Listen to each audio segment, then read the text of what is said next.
Hello and welcome in to another episode on my YouTube channel and my podcast. My name is William Galloway and I'm continuing the PA Announcer series. Today I have a special guest, Tony Giles, the voice of the Alabama Crimson Tide.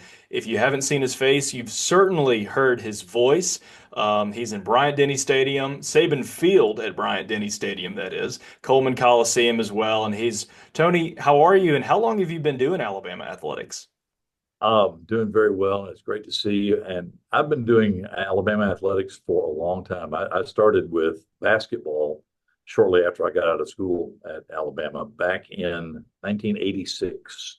Gymnastics a few years thereafter, and football then a few years thereafter. So I have three sports that I'm so fortunate to get to do them, but I have been doing them for a while.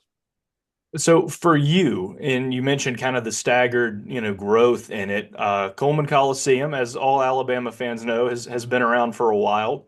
Bryant-Denny has overgone changes throughout the years, but I kind of want to start with you. We'll get to sports specific questions and PA announcer style and game day prep and stuff like that.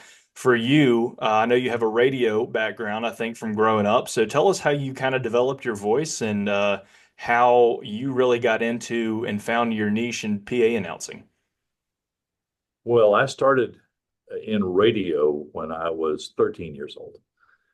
My father was in radio, and um, he had a need one day when he was out doing a remote broadcast for somebody to handle the engineering on the broadcast because the fellow who was supposed to do the engineering had forgotten that he had an assignment.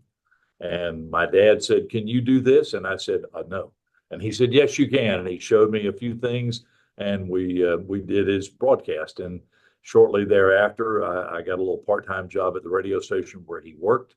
And then within a year, I was working at a station where he did not work, and paid my way through the university doing radio and then television. So back in high school, I had three radio stations that I worked for at the same time. I would leave school and go to a country music radio station across town and work 3 hours in the afternoon.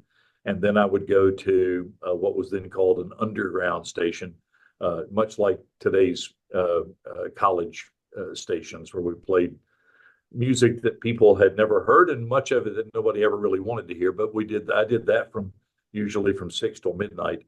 And then on the weekends, I worked at a classical music radio station. So I was doing radio all the time during middle school and high school. And then, as I say, paid my way through Alabama and then into television in Birmingham, and did that for a good long while too, until I had done all that I really felt I needed to do for broadcasting after all it had done for me. And we wanted to stay, my wife and I wanted to stay in Birmingham. So I moved on to a different career path and along the way picked up this little part-time job.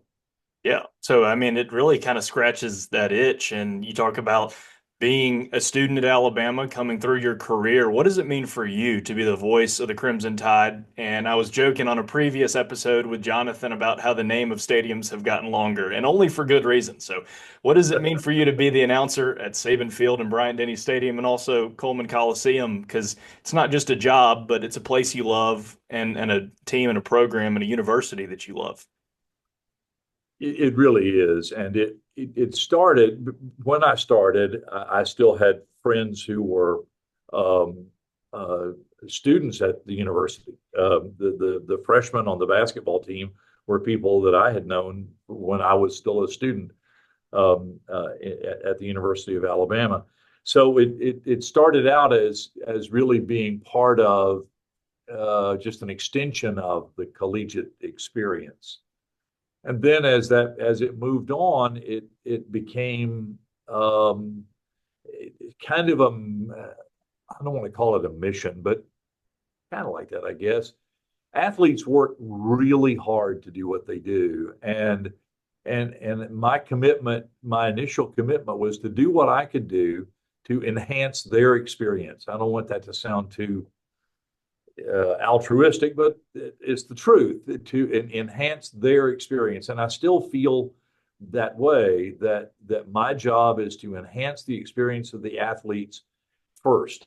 I also want to enhance the experience of the people who bought tickets to watch the games.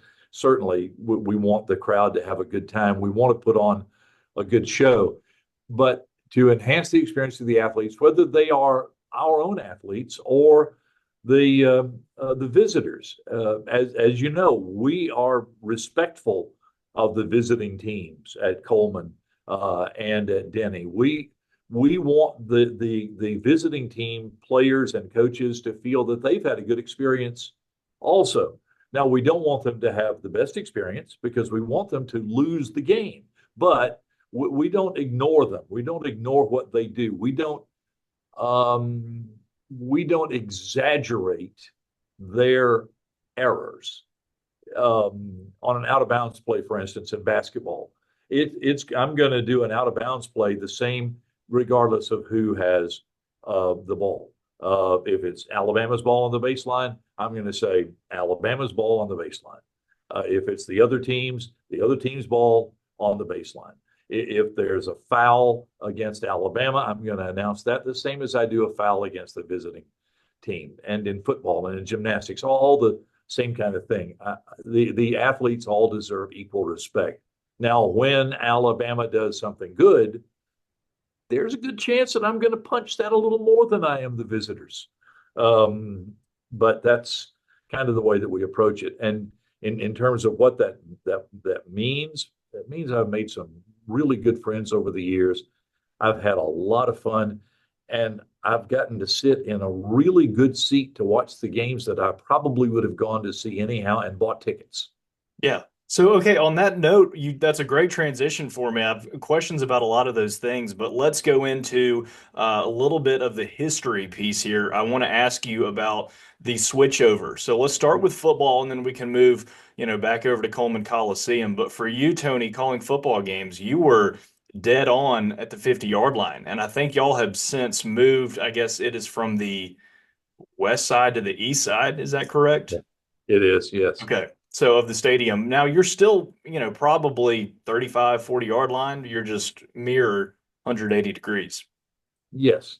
And actually, on the other side, we were only at about the 40 or 42. We weren't at the 50. That dead center part was reserved at that time in the old days on the west side. That was the written press. The newspapers had most of those seats that were on the 50 in the press box. So when they moved us over to the other side, we kept about the same perspective in my booth. They moved the newspaper people a little further around into the corner, and then the radio people a little further around into the corner, also more toward the goal line end zone area. And that didn't change too much for you, did it? In No, terms it of didn't your change much at ability all, to do your job. except that on a really sunny day, a 2 o'clock game, the sun is now in our face instead of being behind us. But we adapt to that. We have air conditioning. We're fine. Yeah, absolutely. So are you a man of the elements? Do you have your windows open or how's your setup? What's in front of you? Open, And always open. If I could sit in the stands, I would. I like to. I like to enjoy the game, and I think that I can do my job better by feeling what's happening with the crowd. I am simultaneously trying to ride over the crowd, not to shout them down, but to kind of ride that wave, and also trying to boost the activity of the crowd. And I can't do that if I can't feel it. I have to feel it. So windows open. We're protected from the elements, and we could close the windows, but we don't. There are several of us who work in my booth who say, nope, we want to experience it. We want to hear it. We need to feel it. absolutely. And have you noticed this is a little bit of a nerdy question, and I am nowhere close to an engineer or an audio expert, but have you noticed with, I guess, 2010, 2011, the south end zone closing out in the upper deck? Can you tell a difference from, I guess it would be 20 years ago now, prior to that south end zone being closed in the noise enhancement of Bryant-Denny? You can feel it as a fan, but as the guy, as you mentioned, riding that wave as the PA announcer, that's got to take you to the next level, so to speak. It does. That bowl holds the sound in, and it makes a huge difference. From my standpoint, because of the advances in technology, there is no uh, there's no echo. There's no delay anymore. I can hear what I say. I can hear the things that we're putting through the Tide TV video boards around the stadium, and it's nice and clear. And for a long time, that was one of the tricks that drove people a little crazy in trying to do announcing in a stadium like that, is that there would be a delay, sometimes a long delay, and you had to try to ignore what you were hearing. Now that it's not like that, but the sound of the crowd is is way different with the entire stadium under the second bowl. And see, when I started going to Alabama games, the stadium only seated 56,000 people, and it was only the lower bowl. Wow. So it's a lot louder now, with obviously with 100,000 people, but with the structure that keeps the sound in there. That makes sense. Okay. And Tony, you've had the fortune of being there for all of Coach Saban's years. And so I want to ask you, because whether people know it or not, Coach Saban and Miss Terry behind the scenes did a lot of growth for the game day experience. And you're a critical part of that as the PA announcer. So tell us a little bit about what folks may or may not know about what changed from 2007, prior to Coach Saban being there, and then throughout their years, and what grew, specifically, excuse me, with your role as the PA announcer in the game day experience. Well, of course, things have been moving along for a while, and the notion of the game day experience did coincide a little bit with the Sabans coming to Tuscaloosa. But we were doing some of those things before. It's just that the competition for attention came along, and I give the Sabans a lot of credit for recognizing that needed to be done. Um, and I'm really happy that I was able to be part of it. But one of I guess this, I don't know if this is a big thing or a small thing. We have this deal at Alabama on first downs where I say first down, Alabama, and the crowd says roll tide, Roll and the Tide. band plays this roll tide, this Yay Alabama fanfare. And early on in the Saban's term at Alabama, Terry Saban contacted the cheerleading coach and said, "We need to do something to boost what we do on first downs, or in the stadium, really overall." And she had an idea about something that somebody else was doing in another stadium, and they called me and they said, "What do you think about this?" And I said, "Let's see if we can do something different instead of imitating." They said, "Okay, what you got?" I called the band director. I said, "Do you have a Yay Alabama fanfare?" He said, "Yes." And we've been looking for a way to use it. I said, "Here's the way we use it." And we built this thing. And Terry Saban was directly involved with that.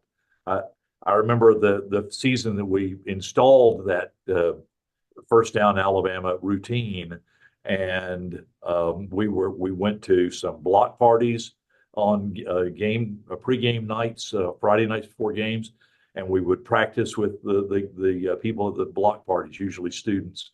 We did a pep rally. We did two pep rallies where we practiced. We practiced before the games when the teams were out there warming up. Wow. We had a cheerleader out at midfield who would say, "Here's what we're going to do," and we'd do it. And we practiced it, and we thought, maybe this is going to work, maybe not.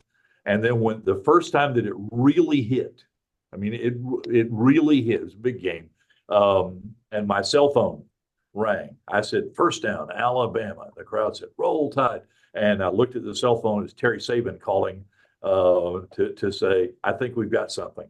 Did you answer They the were, call? huh? Did you answer the phone on site? I did. It rang until I answered. um, and that's what she said. "Well, I think we've really got something." and that was cool. They were involved in every aspect of the game day experience, both of them, and they get a lot of credit for that. Which is not to say that other coaches were not. They were. It was a different. The whole world was different around Right. football. They recognized it, and gave us a chance to pursue it. And especially with as of late, with the lights and all the technology and the changes over time, it was probably the most rapid last 20 years in terms of, 1987 to 2007 didn't grow probably as fast as 2007 to now. And so, Tony, I want to ask you about your routine. I think each PA announcer, if there are any PA announcers around the country listening to this, everybody has their own niche. Everybody has their own comfort level, right? But for you, Saban Field at Bryant-Denny Stadium, gates open at 2:30. So kind of take us through your game day routine. Take us through what makes you comfortable, how you kind of tick in the booth, and what makes you so successful based off doing things the way that you've done them. Well, I appreciate the compliment. I don't know if I'm successful yet. I'm trying to get better every game. The routine is another thing that's changed quite a lot. In the early days when I was doing this, I would always call the visiting team's sports information department on Tuesdays, and I would talk with their sports information director for football, and we would go through the names, we would go through the traveling lineup, we would go through the whole thing. We would do some prep there, and we would have a conference call with our people who laid out the show inside the stadium, and that also was on Tuesdays. And that was so we did some prep, and then there would be follow-up meetings, usually by phone, with our internal staff. And that has, over the years, that's gotten to be a slightly different thing. Now, the first thing that I do is I go to the visiting team's website. Many of their websites have their players who have recorded their name so that I can hear the player say his name or her name in the case of gymnastics. And I generally do that still on Tuesdays. And if I have follow-up questions that I need to ask before game day, then I will call the sports information department.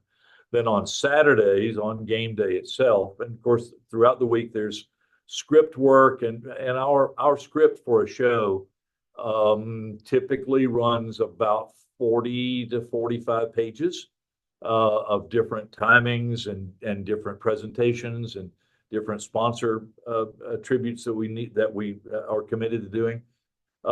So we have some script meetings 2 or 3 times a week, brief telephone calls or email exchanges or such as that. And then I get in the stadium 3 hours before game time. Well, the night before, I go through the entirety of the finalized script, just to try to clean it up. We have great people who do these things, but there still can be errors. And if it comes out of my mouth, I want it to be correct. So I do that. Plus, I reformat the thing so that I can see it more easily. Instead of it being in a 8-point type, I redo it so that it's in a 12 or 14-point type, because it just makes it easier to handle. So I spend an hour and a half on the script on the night before a game. This is all football oriented, of course.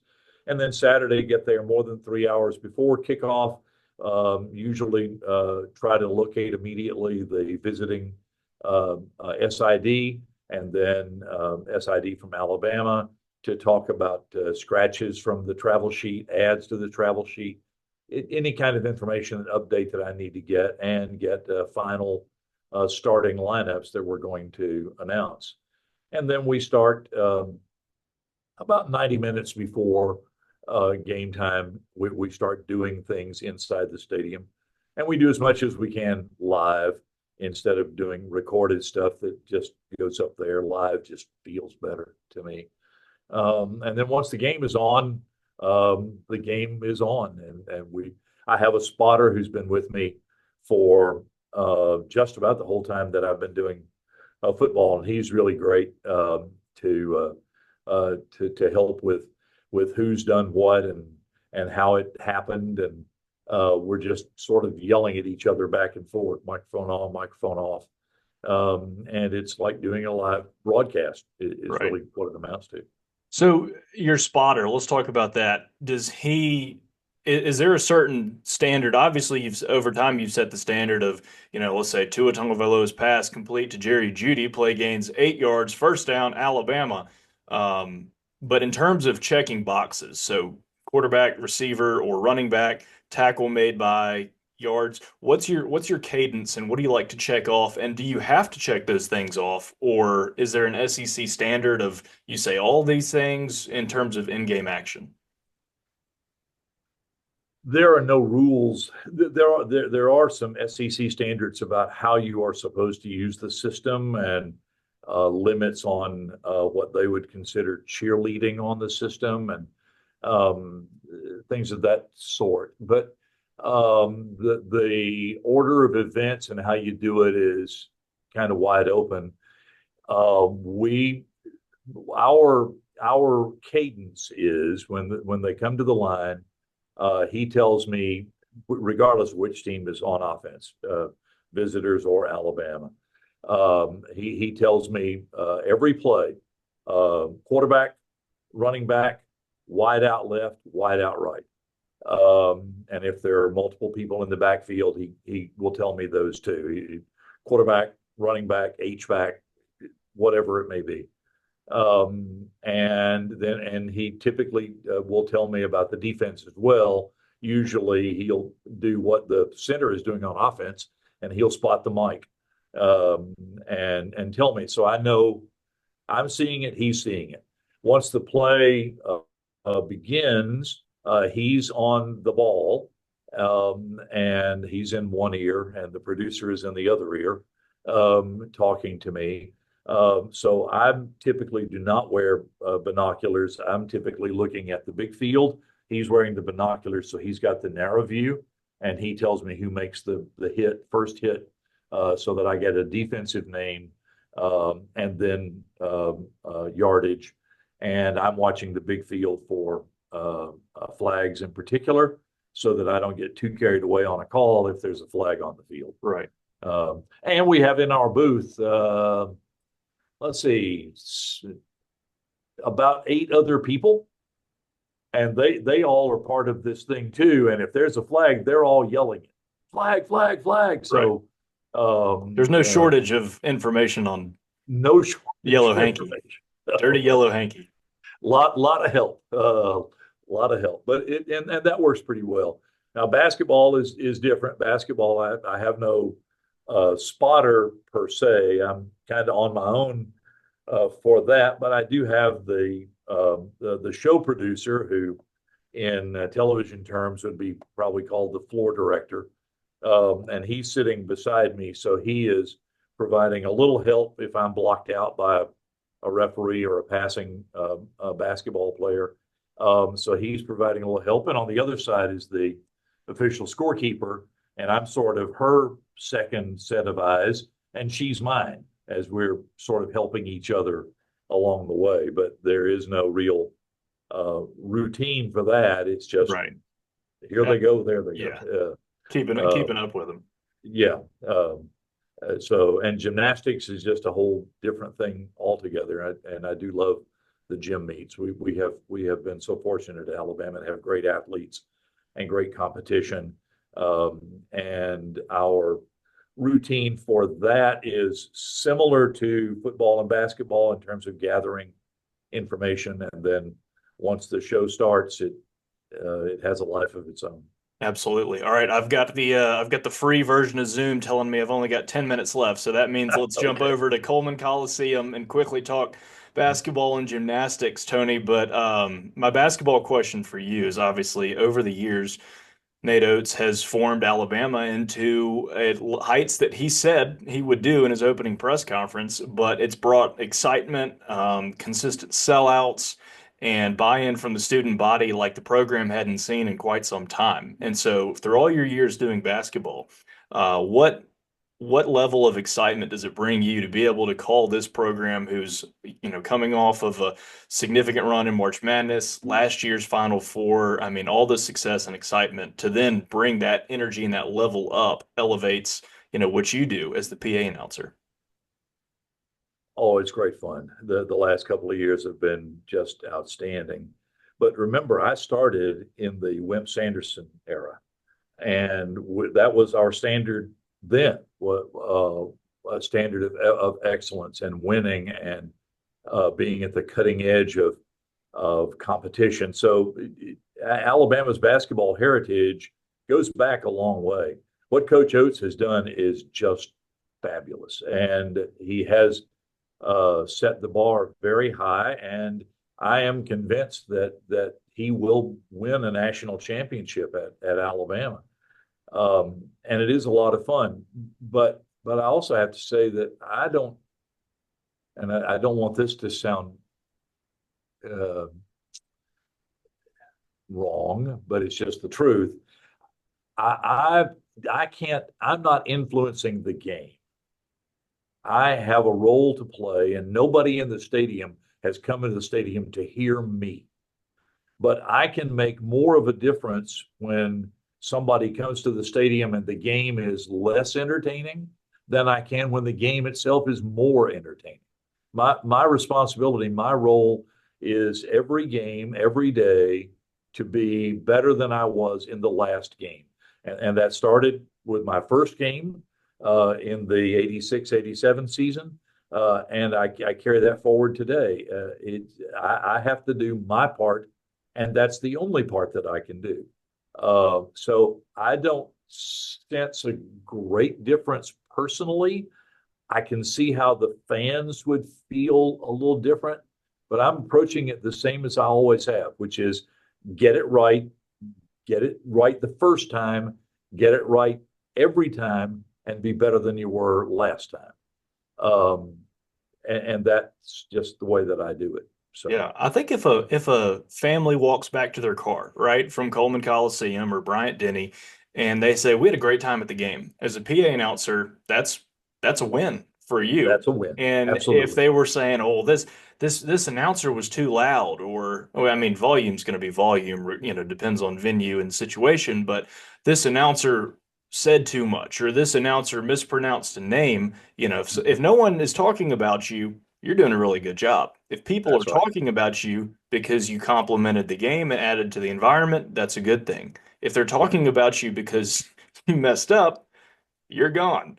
that's it. And I've seen some situations where I notice those things as a freelance PA announcer. I've been to around gyms and seen professional arenas or heard through TVs where I'm thinking, this is taken away from the atmosphere a little bit, and it hurts the fan experience. And so, that not neutral, but again, to go back to the car with the family and say we had a good time, that's a win. Yeah, I completely agree with you. If they don't notice me, I did a good job. Well said. Well said. All right, and I know it's hard to pick favorites. I like to do a couple quick hitters here. We just got 3 or 4 minutes left. But is there one? And you mentioned working in the Wimp Sanderson era, and there's kind of that resurgence now in recent years under Nate Oates. But in recent years, I graduated Alabama a couple years ago in 21, cutting down the nets. The COVID season was memorable, maybe not for good reason, but I joked with Jonathan that there's been plenty of high school basketball games where I've been the PA announcer and turned over my shoulder and could have said, "Hey, James Jones made that basket," because there's 10 people in the crowd. That's what COVID felt like. But are there a couple games that stand out from your time in Coleman, for good reason? Oh man, that is very difficult. There have been so many really good games that trying to pick anything in particular is so hard. Um, it becomes more like a story of players rather than a story of games. The career of Irwin Dudley, for instance, who was a great guy and still a good friend of mine. The the career of Antoine Petway, who played at Alabama and in one especially memorable game wearing his patented red shoes. He made a basket that helped Alabama beat Florida and win the SEC regular season championship. But more than that, getting to know Antoine so well over the years as a player and then as a coach at Alabama. And some of the other people who've been meaningful both as players and afterwards. Terrence Mead is a good friend of mine who was a basketball player. Brian Passink, who is the radio commentator on the Crimson Tide radio network with Chris Stewart. So many things. Picking a single game, man, I'm not sure I can do that. Yeah, yeah. Or moment. I mean, in terms of people who may not understand, there's a significant difference in PA announcing and play-by-play, but the Trevor Elliford shot against Georgia, Yeah. Oh Chris's yeah. call is played all the time, but that was in Coleman for you. Yeah. Yeah. Yeah. There have been just so many of them, and at the football stadium, the Alabama Tennessee game with multiple overtimes and Terrence Cody looking like he was going to block every field goal attempt that Tennessee ever tried for the rest of the season. Those kind of things really stand out, but there have been so many big and small plays that have gone into such a great success that Alabama has enjoyed in my three sports. I'm just really lucky to have the ringside seat for it. That's all. I'm just really fortunate. Love it. Well, Tony is a fellow Alabama grad and fan and somebody who dabbles in the PA world. You're an icon to Alabama fans everywhere. Thank you for your time today on this show to share a little bit more about your career and what you've done, continue to do for the university. Thank you for the addition that you provide to the game day and the fan experience. And thank you again for just sharing your expertise and your stories. I really appreciate it. And thank you and good luck. Thank you. All right, we leave our guest with the last word on all of our podcasts. So I got just a couple seconds here. So any parting words you want to share with all our viewers and listeners? Whatever you're going to do it to the best of your ability. And if you've done it before, do it better than you did it last time.